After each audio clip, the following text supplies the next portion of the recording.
So we just stopped to get some gas. We're going to head to get some Chick-fil-A now. We just saw the movie The Menu. It was an amazing screenplay. I mean, I'm going to say spoiler alert. Everybody went to this deserted island. It reminded me a lot of the movie House on Haunted Hill.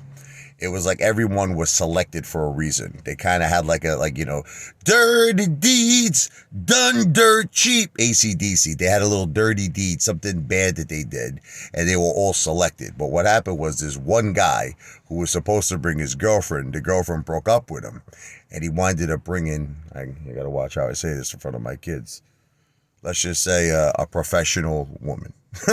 Okay, I'll leave it at that. You understand what I'm talking about.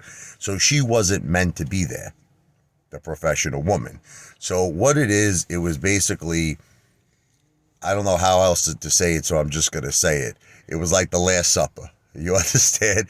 Like, in other words, all of these people were going to have their final meals. Thank you. Have a good night.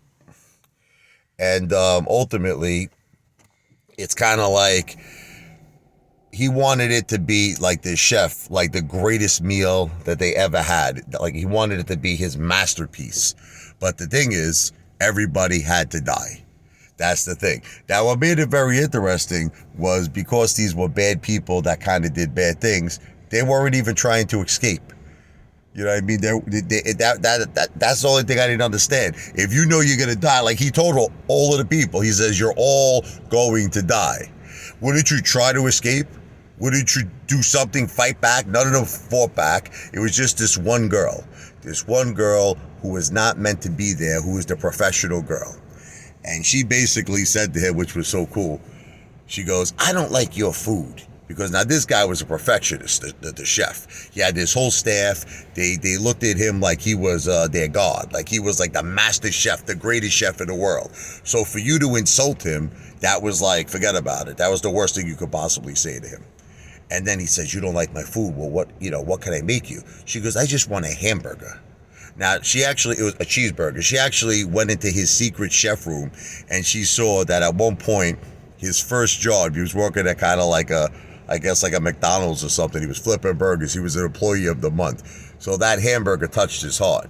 He says, I'm going to make you the best cheeseburger you ever had, medium. So she takes a bite out of it and she's like, that is what I call a cheeseburger. She goes, I'd like to take it to go. He goes, no problem. So he gets her box, he gets her bag, she pays $10, he lets her escape. Now, no one else was allowed to escape. They were teasing them all night, like they made the men run.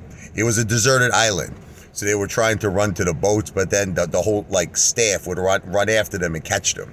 This poor old man, they chopped off his finger with his wedding ring because he wanted to leave. It was really sick.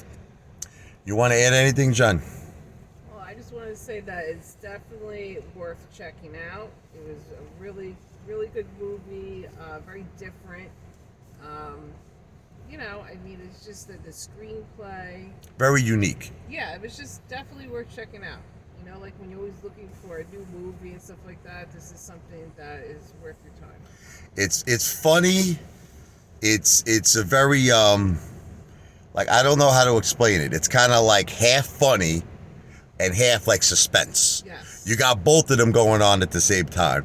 So I definitely recommend it. Yep. And that is my review from the Apefather. 2 thumbs up. 2 thumbs up. 1 thumb from me and 1 thumb from my wife. Dumb and Dumber, right? No, I'm the dumber one. She's smart.